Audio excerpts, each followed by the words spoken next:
Good morning student. आज हम आपकी कक्षा का हिंदी व्याकरण का पाठ 16 अविकारी शब्द क्रिया विशेषण आपको यहाँ पर पढ़ाएंगे। बच्चों, क्रिया विशेषण हम कहते हैं जिन अविकारी शब्दों से क्रिया की विशेषता प्रकट होती है उसे क्या कहा जाता है?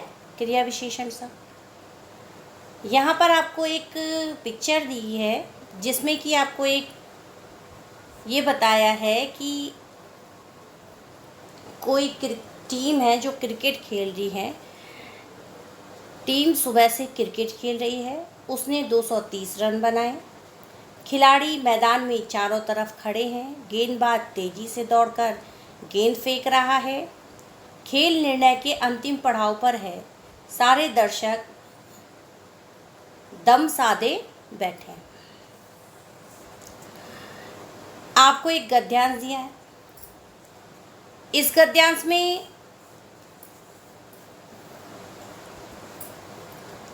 टीम सुबह से, तो यहाँ सुबह से क्या है? क्रिया विशेषण। 230 रन क्रिया विशेषण।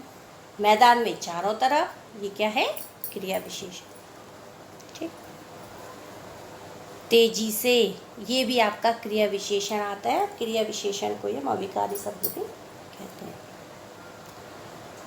अब सुबह से समय का पता चलता है। परिमाण क्या है? 230 रन।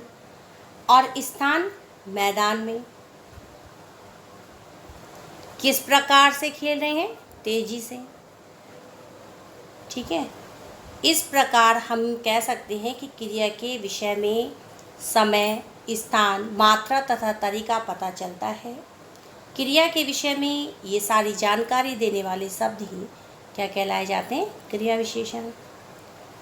अतः हम कह सकते हैं कि जिन शब्दों से हमें क्रिया के होने का काल, स्थान, रीति अथवा परिमाण का ज्ञान हो उसे हम क्या कहेंगे? क्रिया विशेषण। अब आता है आपका क्रिया विशेषण के भेद। क्रिया विशेषण के 4 भेद होते हैं। कालवाचक क्रिया विशेषण, स्थानवाचक क्रिया विशेषण, रीतिवाचक क्रिया विशेषण और परिमाणवाचक क्रिया विशेषण। सबसे पहले हम पढ़ते हैं क्रिया विशेषण में कालवाचक क्रिया विशेषण।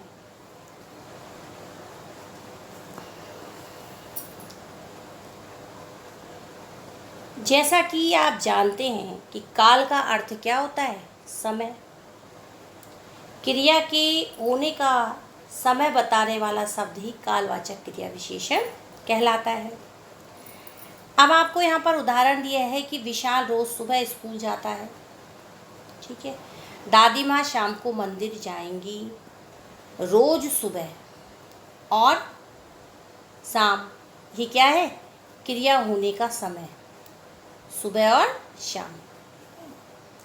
जिन शब्दों द्वारा क्रिया के काल या समय पता चलता है उसे कालवाचक क्रिया विशेषण कहते हैं। काल के बारे में बताने वाले शब्द जैसे मतलब आजकल, सुबह शाम, कल, परसों, रोज, दिन भर, आने वाला साल, पिछला साल, कभी कभी, इस तरह के शब्द आपके किसके अंतर्गत आते हैं? कालवाचक। ठीक। उसके बाद आता है आपका स्थानवाचक क्रिया विशेषण। स्थानवाचक क्रिया विशेषण में स्थान का अर्थ क्या होता है? जगह। जिस जगह पर क्रिया होती है और जिस शब्द से उसका पता चलता है उसे हम कहते हैं स्थानवाचक क्रिया विशेषण। जैसे रोहित कमरे के अंदर टीवी देख रहा है। माँ रसोई में चाय बना रही है। तो कमरे के अंदर और रसोई में दोनों शब्दों से क्रिया के होने का स्थान पता चल रहा है। जिन शब्दों से क्रिया के होने के स्थान के बारे में पता चलता है उसे हम स्थानवाचक क्रिया विशेषण कहते हैं। इसके अन्य शब्द आते हैं भीतर, अंदर, ऊपर, नीचे, इधर उधर, दाएं बाएं, इस ओर उस ओर। ये सब किसके अंतर्गत आते हैं? स्थानवाचक क्रिया विशेषण। ठीक। उसके बाद आता है आपका रीतिवाचक क्रिया विशेषण। रीतिवाचक क्रिया विशेषण क्रिया किस प्रकार से संपन्न हुई, अर्थात क्रिया के जानने का तरीका क्या था, होने का तरीका क्या था, वह जिन शब्द से पता चले वही क्या होता है? रीतिवाचक क्रिया विशेषण। ठीक। जैसे अंशुल गेंद लेकर तेजी से भागा। अब यहाँ पर क्या है? तेजी। तो तेजी क्या है? क्रिया विशेषण। राधा नाचती हुई आई, नाचती हुई, ये भी क्या पता चला? क्रिया का। जिन शब्दों से क्रिया के होने का तरीका पता चलता है रीतिवाचक क्रिया विशेषण कहलाते हैं। अन्य शब्द मेहनत से, जल्दी जल्दी, धीरे धीरे, उसने सभी दरवाजे, फटाफट। फटाफट क्या है? रीतिवाचक क्या है? ठीक। अब आता है परिमाणवाचक क्रिया विशेषण। बच्चा तनिक चलकर थक गया। प्रियांशु तुम बहुत चिल्लाते हो। बहुत और तनिक दोनों शब्दों से क्रिया की मात्रा का पता चलता है।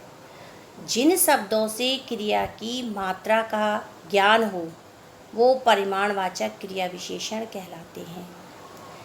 अन्य शब्द में जैसे अधिक, थोड़ा, बहुत, ज़्यादा, कम, जरा, ठीक है, ये क्या आते हैं? ये शब्द आते हैं। तो ये किसके अंतर्गत आए? परिमाणवाचक विशेषण के। यानी कि जिन शब्दों से हमें उसकी मात्रा का ज्ञान, वो क्या आ गया आपका?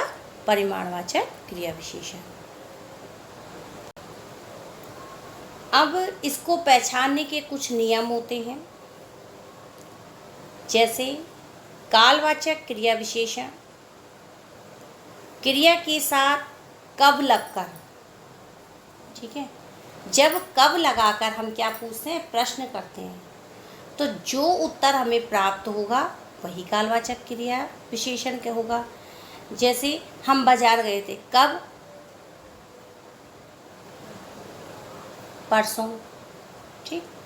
तो और स्थानवाचक में क्या आएगा? उससे हमें उसका समय पता चला ना। कालवाचक में कि हम बाजार गए थे, तो सवाल पूछा कब गए थे, तो परसों जवाब आया। तो परसों क्या आ गया आपका? कालवाचक के तरह। फिर आता है आपका स्थानवाचक क्रिया विशेषण। स्थानवाचक क्रिया विशेषण में कहाँ लगा कर प्रश्न करने पर प्राप्त उत्तर स्थानवाचक क्रिया विशेषण होगा। जैसे तुम कल कहाँ गए थे? हम कल मंदिर गए थे। तो कहाँ से हमें जिसका पता, जो प्रश्न पूछने पर उत्तर मिला, वो क्या आया आपका? स्थानवाचक। ठीक है। अब आता है आपका परिमाणवाचक क्रिया विशेषण। परिमाणवाचक क्रिया विशेषण में कितना, कितनी से पूछे गए प्रश्न का उत्तर परिमाणवाचक क्रिया विशेषण होगा। जैसे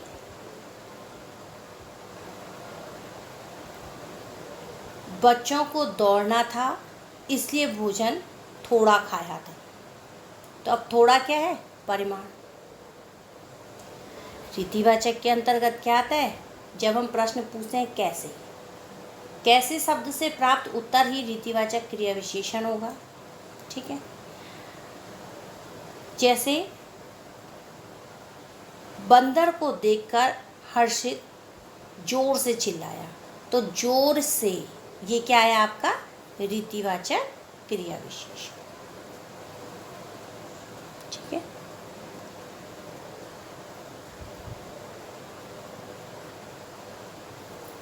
धन्यवाद।